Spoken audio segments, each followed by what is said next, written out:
Welcome to Make Pods Great Again. I'm your host, John, back with my girl, Nikki. Nikki, how are you? I am so good. How are you? You feeling all right? You doing okay? Yeah, I Yeah? feel great. I feel like an asshole every time I say that out loud because there are so many people who have such a hard time with pregnancy, and I'm just kind of over here like, it's really fine.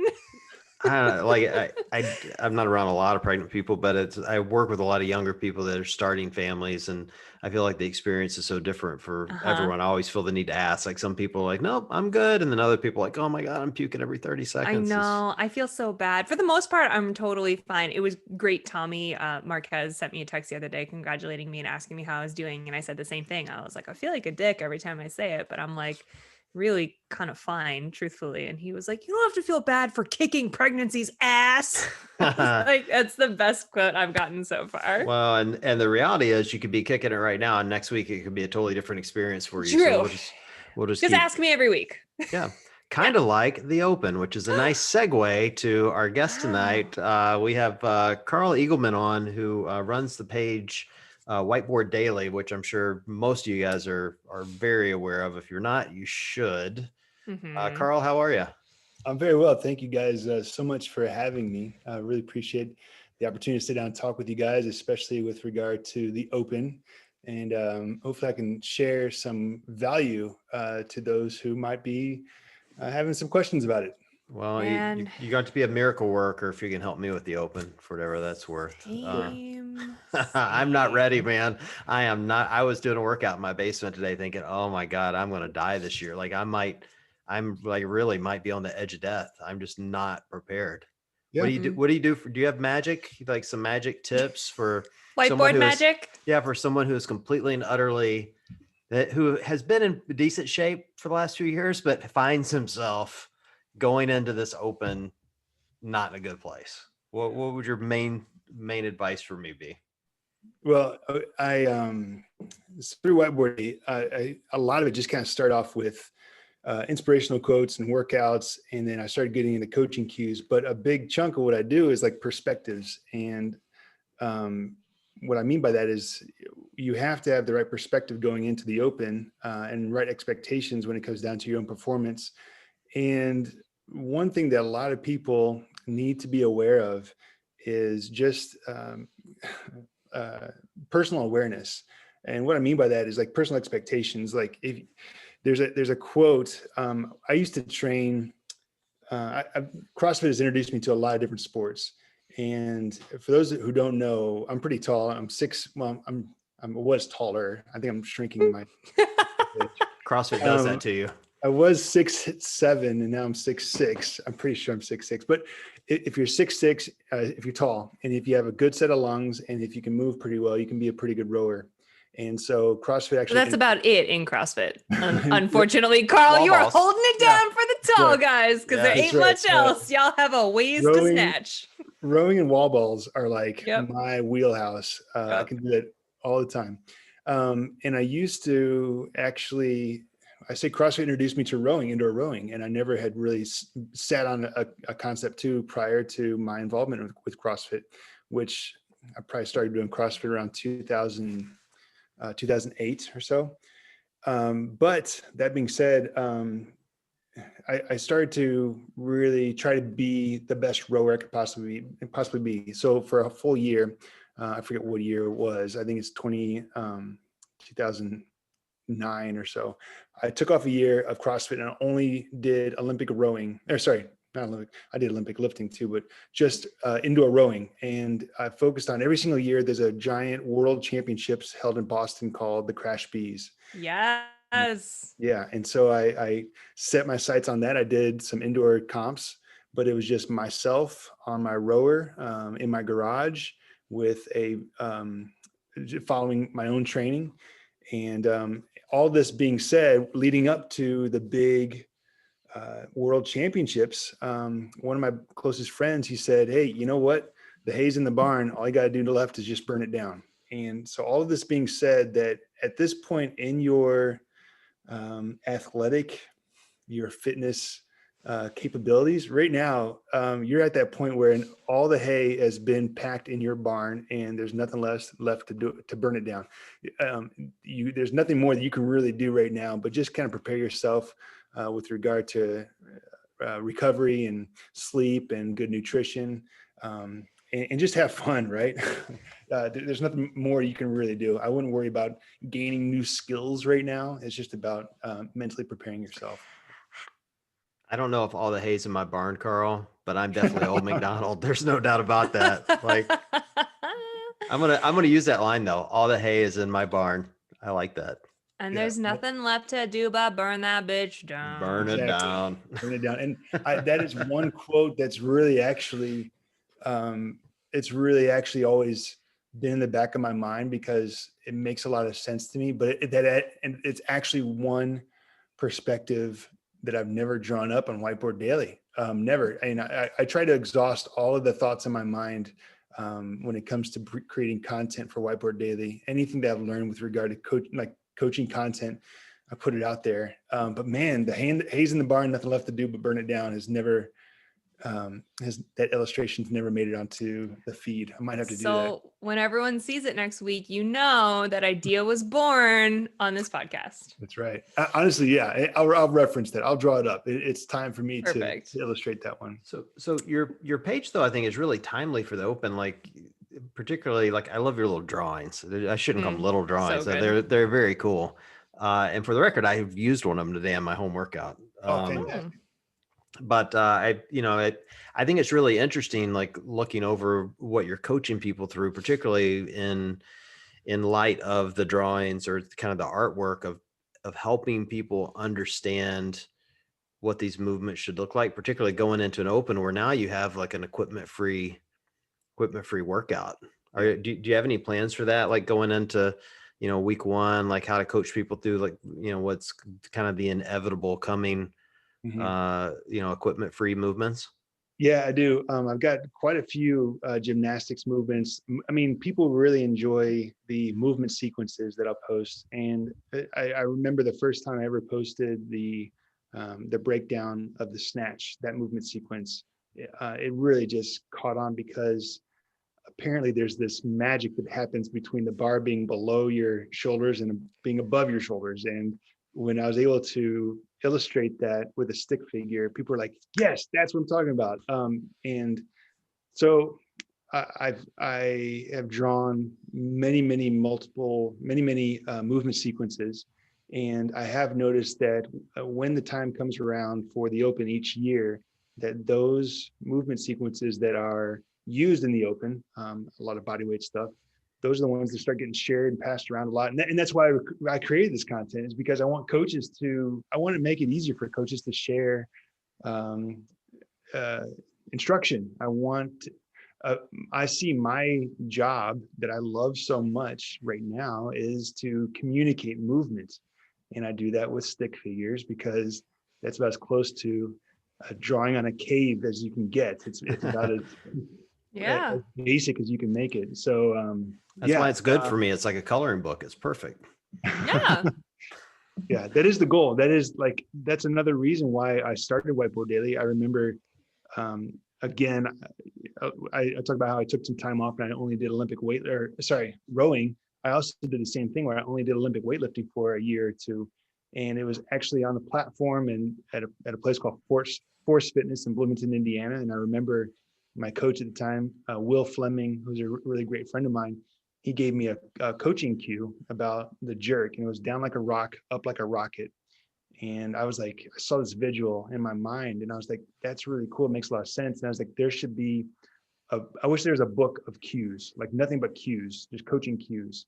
And that was that was a very big reason why I created Whiteboard Daily, because I wanted to start to catalog. I wanted to start to create some kind of database of coaching cues. So that would be a coffee table book with every single drawing that I've ever done is an ultimate goal for me with Whiteboard Daily. And hopefully it's a cool thing to have in a CrossFit lobby, but also hopefully it's just like an instructional coaching educational tool as well. How many of your cues, or maybe how important is it to you when you're coming up with cues to also, in addition to the physical ones that you can illustrate with stick figures, to also figure out how to give those types of tips when it comes to like mentality and expectation setting and all that stuff. Cause that's what I think about. Like when you're hay's in the barn and you got to burn it down, you still need to set reasonable expectations for yourself, because you don't want to go in and disappoint yourself, or you want to know that you have a strategy under your belt, or you want to, I was just looking back and I saw the post about being comfortable with getting uncomfortable. And it's like, it starts in your face. Like you gotta, those aren't necessarily stick figure whiteboard technical cues, Yeah. but you think about those too. How important are those? They're massively important. I Yeah. devoted a full ebook to just that. And it's 40 pieces of content. It's 40 slides that are just about perspective. It gives me goosebumps just talking about it, because it's your mentality is so important when it comes to not just your performance, but also your expectations. And I have learned that through my own experience as an athlete, but even more so as a coach, and trying to communicate that to people, because ego always gets in the way. Mm-hmm. It always changes up what you think you should be able to do. And that's why I feel like there's also been a big push within the past couple of years about the importance of scaling and the importance of doing less better, and not getting so caught up in the sexy movements of the ring muscle up and handstand push-ups or walking, whatever. Like, hey, let's really, those are really cool to see people do those with virtuosity.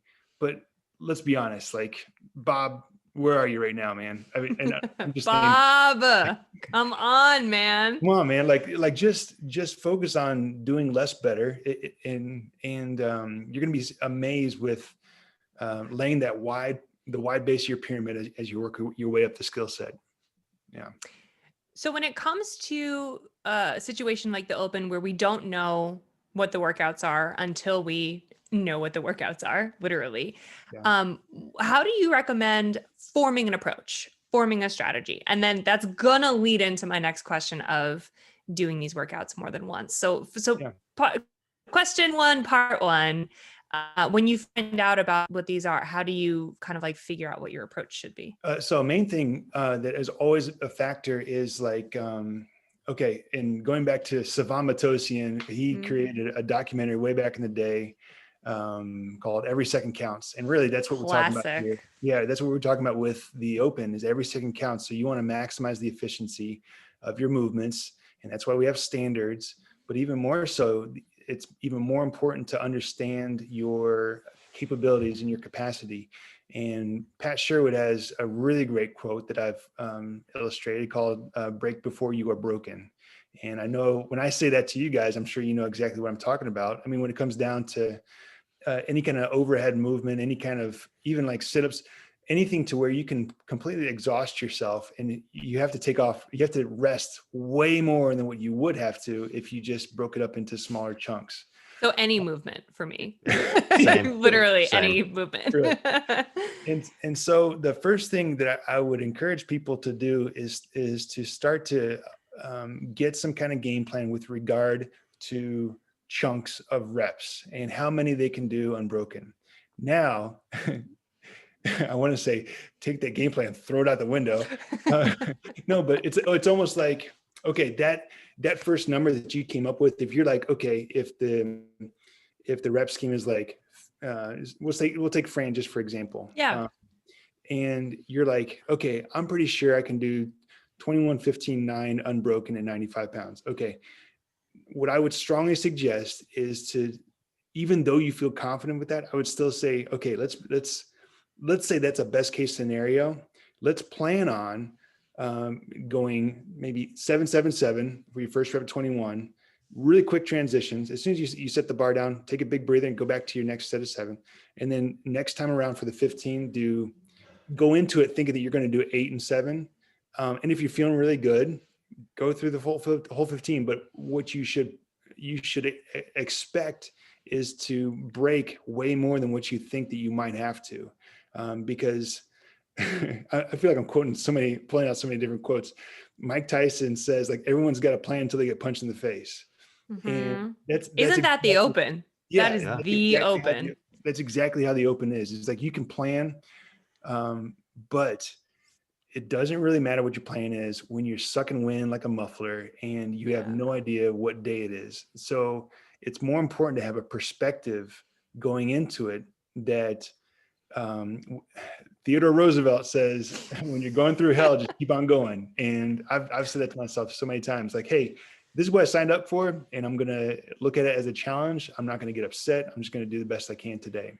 Yeah, I love that, because that would help me if I went into it being like, okay, I'm going to do sets of 10 and I get to 5 and I'm like, nope, I'm going to do sets of 5. I would feel way less defeated if I went into it saying, I'm going to do sets. I know I'm going to break this shit up. Maybe it'll be 10. And then I don't get there and I'm like, well, okay, I knew I was going to break it up. So that is, game plan changing, but not really. Actually, it's still kind of exactly the same. So we're just going to go with this. I get where that perspective comes in and is handy to have. And it comes back to personal awareness. Like right now, I feel like athletically, I'm like a shadow of what I used to do with competition. And I remember my perspective back then. And this is when I started getting really good, like when my performance was really good and my awareness of what my capabilities were really what they were. If I saw a rep scheme of 21 and in my gut, in my ego, I'd be like, I can go unbroken for 21. But I'll tell you what, when I started to break it down and go 7-7-7, or if I knew I had to break one time, I would break dead center in the middle of that rep scheme and then have equal work parts on either side. Man, I would do so much better because I would be humbling myself. And again, I would be breaking before I was broken. And my performance was way better. So I just hate even breaks. I just hate even breaks. Even breaks is the worst. I just got to do one more rep on the front half than on the back half. Well, that's all I got to do. But to answer your question again, what I'm trying to say is this. Don't expect your game plan to be your golden sword in this whole thing, because it's a very high likelihood that it's going to get messed up because you're going to be fatigued and exhausted. What's better is that you have a perspective. Focus on your perspective of the workout and your mental preparation. That's more important. Okay. So leading into part 2, you do the workout and you were like, I had a game plan. And now I totally understand what that was. Yeah. And most of us say, I want to try it again. How do you feel about the redos? I will say this. Okay. There's a few things that you have to take into consideration here. And as a coach, the answer is always, it depends. And it's a bad politically correct way of answering things, but it's true. No comment. If you are a competitor, if you want to see your name go higher and higher, higher on the leaderboard, there's no question that our redo is going to be the way to go.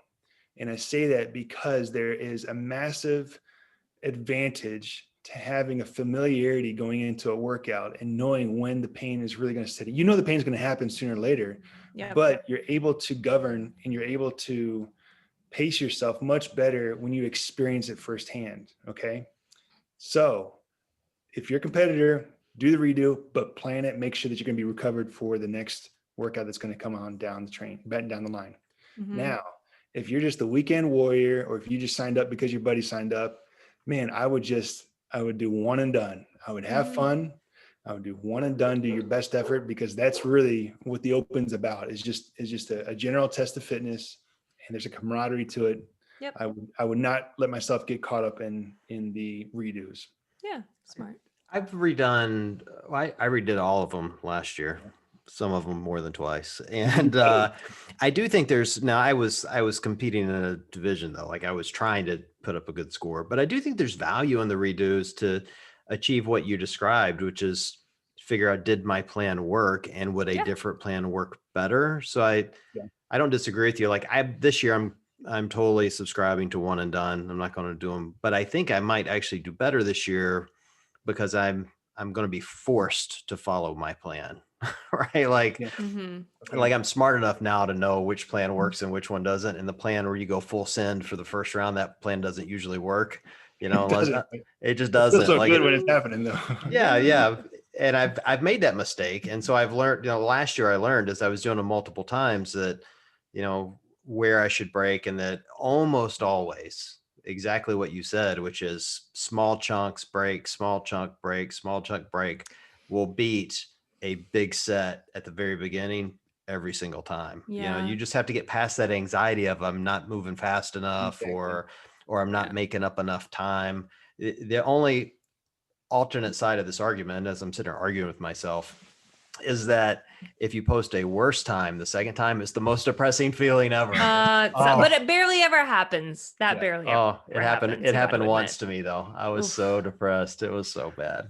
I typically in years past, I redo every single workout, and it's truly not necessarily because I'm not a competitor, that's for sure. And it's not even necessarily because I have a huge desire to see my name jump on the leaderboard. For me, it's like, I do the workout on Friday or Saturday. I'm gonna work out on Monday. Like I'm going to the gym. But the day I usually take off is Thursday.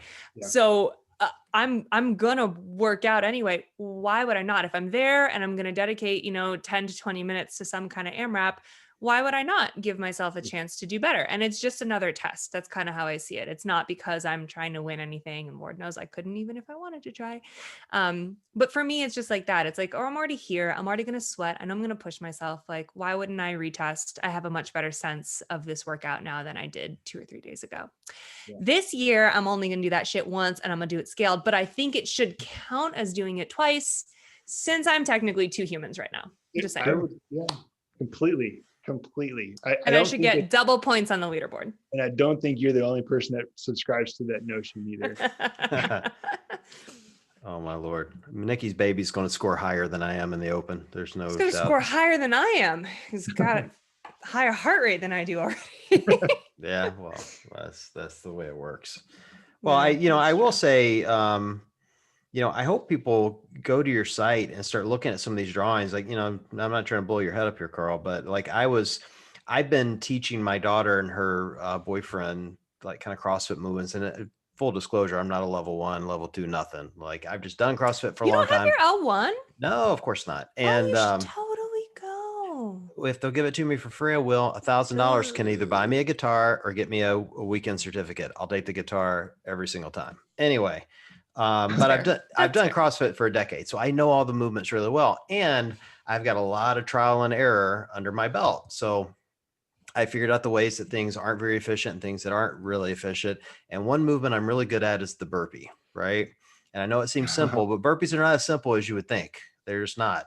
And there's some ways that are more efficient than others. And so I've been trying to teach them doing efficient burpees. And this week you posted, don't squat the burpee. And I'm like, holy crap, that is the way I do it. And I haven't known how to explain it until just now, other than this is exactly how I was walking them through the movements, and I'm like, got to stand up and put your hands to your feet and, the hinge. And I'm like showing them the whole thing, and they don't know what I'm talking about. And if I'd had this drawing, they would have thought I was a genius. So now I've got the drawing.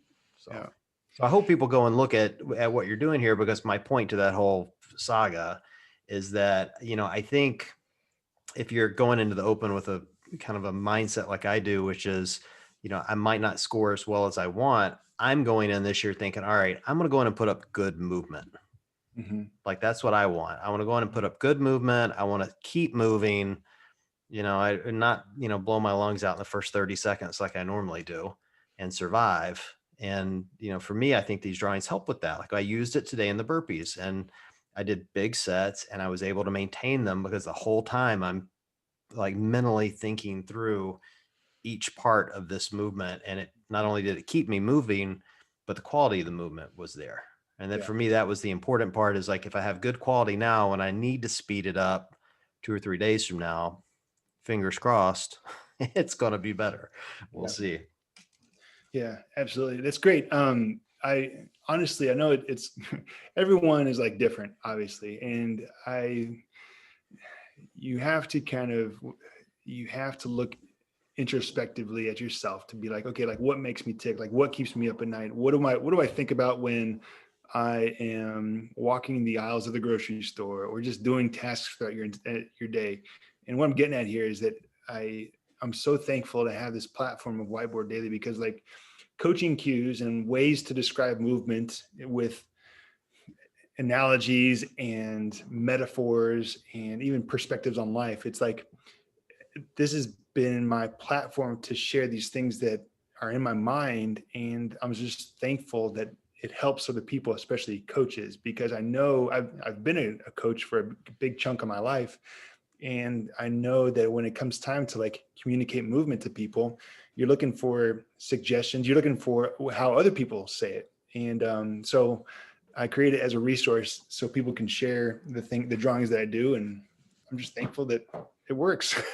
So I know it was created as a sort of like educational resource, but what went through your mind the first time you saw someone get a tattoo of one of your drawings? Because that is all over the place. There's like a whole section on your highlights of people who have ink of your doodles.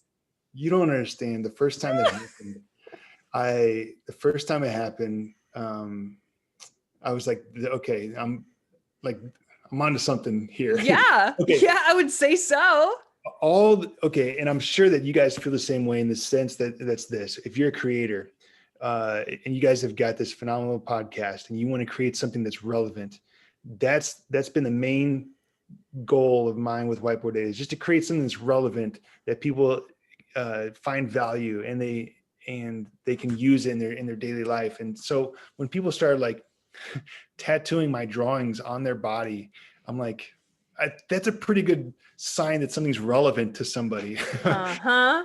So it's a massive compliment, and I'm extremely humbled. And I don't even have any tattoos myself, but I'm like, man, I'm probably gonna get a Snatch sequence tattoo on my so in the future. Yeah, I would have been so amazing. paranoid. I would have been like, oh shit, I really should have like straightened out that one stick figure. So everybody who has permanent ink on your body forever now.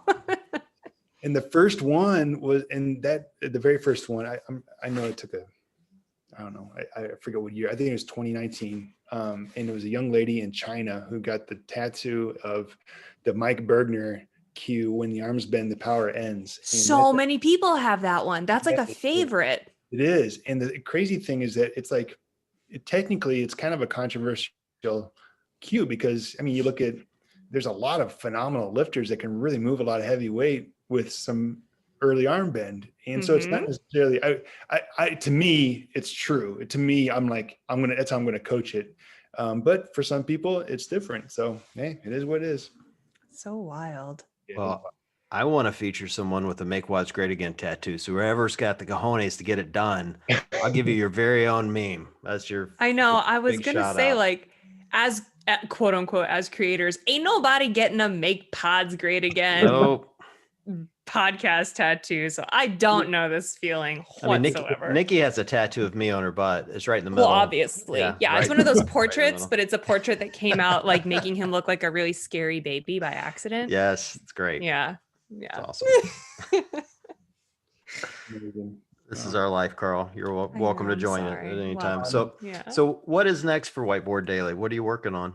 Yeah, there's a lot of stuff going on. Man, I'll try and distill it real quick. The big thing is I'm partnering with some really great brands, some really great businesses that I have a lot of respect for. And I'm thankful because it kind of helps me build credibility within my brand. For example, Caffeine and Kilos, which we're all very well. We love them. Yes, love Danny. I'm going to have some, not only am I going to have some great apparel in the future, partnering with them, but I posted a really cool video that a young lady in Kentucky, she had her own not homemade, it was just like a laser etching kit at home. And she took a Yeti tumbler and she took like 12 of my illustrations and she laser etched them on a Yeti as a gift for her coach. And I posted it. Let me go real quick just to see how many, it's pretty recent. Over 52,000 views of this video, and people were they went crazy about it. Oh, look, because she got real granular. It's not just like 4 big stick figures on one bottle. It's like 8 or 10, maybe little tiny, really detailed ones. That looks awesome. And at the very top of the caption, because I knew this was going to be big, I said, hey, if you're interested in this, send me an email. And my friends, I kid you not, I had over 300 emails in my inbox to which I responded to every single one of them. And so long story short, if you guys know Danny Lear with Caffeine Kilos, Oh yeah. he and I are working together to create a tumbler that we're going to sell. And I just finished up today, actually, the illustrations that will go on. It'll be wrapped, it'll be laser etched. And so like, that's an example of like the next step of some stuff that I'm going to be doing. And along with other coaching content for other brands, AbMat, Stick Mobility, Ascent Protein, like some really cool brands that I thankfully believe in me. And also too, I can't end a podcast without saying a massive thank you to GetRx, who was one of the first big equipment. They were the first equipment supplier to really believe in Whiteboard Daily, and they've just been a fantastic supporter of me ever since the get-go. So, Oh, that's awesome. Too. I love when like collabs happen like that. Yeah. So many great brands in our space and so many good creators. And it's like, it's just like you walk into the gym and you meet your best friends and we have that community in the gym. Oh. It totally exists on the business side of CrossFit too, which warms my heart.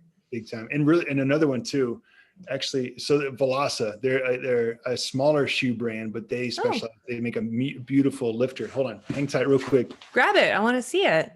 Well, they haven't given me free shoes yet. So I know we need to maybe roast them until they send you some. Yes. Oh, those are tight. Look at those. Oh no, they put that's cool. The doodle's right there in the heel. And this one has got Whiteboard Daily. And so we did tight. So another example, and also here, check this out. Sorry, we should have asked Karl about gear to start this off. Look how exciting it is. So these are those crash pads? Yeah, the crash pads. And who makes those? That's AbMat. AbMat. That's AbMat, of course. Yeah. So AbMat. So those are some other products that are be coming through, like legit collaborations that will be not just like a special run, but so like Velasa, I'm going to be doing the Whiteboard Daily Velasa Strake, and for AbMat, we're going to be doing the Whiteboard Daily crash cushions. Just crazy stuff, just fun, awesome stuff that I'm just so thankful for. And so if people want to follow you, get in touch with you, buy your book, like what's the best resource? Where should they head? Yeah, well, two ways. I mean, obviously you can follow me on Whiteboard Daily on Instagram, but also my email is karl@wbd.tips. And easy. It's I respond to everybody. Sometimes it takes me a little bit because I get a lot of messages, but trust me, I'm all about. You and John, I don't know how you both do it. You both respond to everybody. It's so impressive. Yeah, but people are asking him real questions, Nikki. They're just sending me jokes and saying rude stuff to me. Mean things. Yeah, just saying mean things. That's all it is. It's totally different. Well, Karl, it's been fun, man. Thanks for joining us. It's always fun to have a first timer on the podcast. You could say now this podcast has its new Karl smell. So that's good, right? I've been saving that joke. I've been saving that joke the whole episode. There you go. There you go. I should. No, super fun. Everybody, make sure you check out Whiteboard Daily. Huge opportunity for you guys to get prepared for the Open. Not to mention far beyond that. And, we'll have you back on soon. All right, Karl. Hey, it's been an honor. Thank you guys so much. I look forward to hearing more episodes from you guys in the future. All right. Thank you. Nikki, glad you're feeling well as always. Thank you. Good luck competing for 2. Well, thank you. You'll kill it. And for everyone listening, we appreciate you guys joining us this evening, and we will chat with you soon.